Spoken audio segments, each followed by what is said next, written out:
大家好呀，今天想快速跟大家总结昨天在严东西频道上看到的访谈内容。主角是一对常年旅居泰国清迈的夫妻，阿松与他的太太。在访谈中，他们谈到了与网红肖恩之间曾经发生过的一些不愉快经历。阿松是土生土长的泰国人，而他的太太则来自中国南京。两人一起在清迈生活多年，经营与旅游相关的业务，比如私人包车等服务。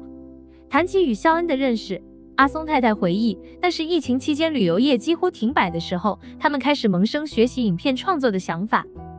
某次偶然间发现了肖恩的频道，觉得他的经验值得请教，便主动联系，希望能像传统的徒弟拜师一样，向他学习拍摄与剪辑。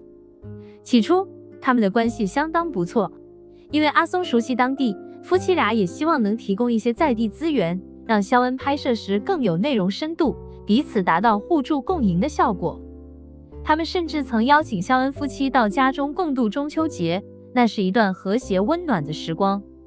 然而，关系的转变来得有些突然。据阿松太太转述，事情的导火线是一部肖恩关于泰国北部的影片。阿松看完之后感到相当困惑，觉得影片中某些描述与实际情况相去甚远，甚至用上了不符合事实这样的形容。他认为肖恩对某些泰国文化的理解过于表面，像是仅仅瞥见皮毛便匆忙下了定论。作为旅游业者，阿松与太太非常在意自己所传递的讯息是否准确。他们知道每一句话都可能对他人产生影响，因此必须谨慎负责。他们担心，若观众对泰国了解有限，影片中的说法可能会造成误解。于是阿松透过太太的微信向肖恩表达了自己的看法，但从他们的描述来看，对方的回复让人失望，语气敷衍，态度冷淡，甚至带着一丝不礼貌的感觉，这让阿松感到非常受伤。他说，那种感觉就像是对方在说，我拍什么片子，跟你有什么关系？于是阿松决定终止与肖恩的一切往来。后来的发展更加复杂。阿松太太提到，肖恩曾送他们一样名为人猿鸟的物品，由于来历不明，而阿松又曾有过出家经历，深知某些物件不可轻易收受，于是他们婉拒了这份礼物。此后，陆续有粉丝透过阿松的小红书账号询问，对于肖恩所贩售的法器、手镯、手链等物品，他们怎么看？这些是否真属于泰国的传统文化？阿松的回应颇为谨慎，他坦言自己并非专家，只能说出个人观察。在他看来，那些东西并不属于正统的泰国文化。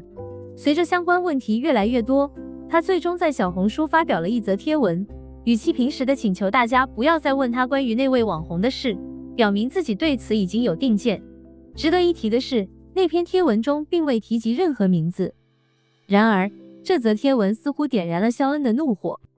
据阿松太太所说，对方的反应相当激烈，甚至口出恶言，讲出类似你有种去找我师傅身边的高官说这样的话。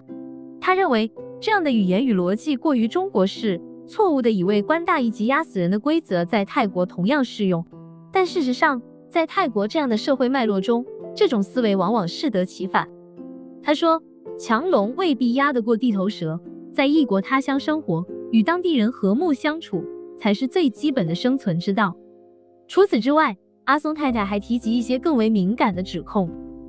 他质疑肖恩在泰国从事的某些商业活动，如直播卖货、销售房产或法器等，是否与他所持的精英签证资格相符。他认为这些行为若违反当地法律，就是一种对规则的挑战。而在双方争执的过程中，肖恩牵扯到小孩的言论，更是让他们难以接受，认为这已触及人与人之间最基本的底线。今天的分享仅呈现了画面中阿松夫妻一方的说法，正如我们每次强调的，在面对任何争议或事件时，都应保有独立思考的能力，透过多方查证，接近事实的全貌。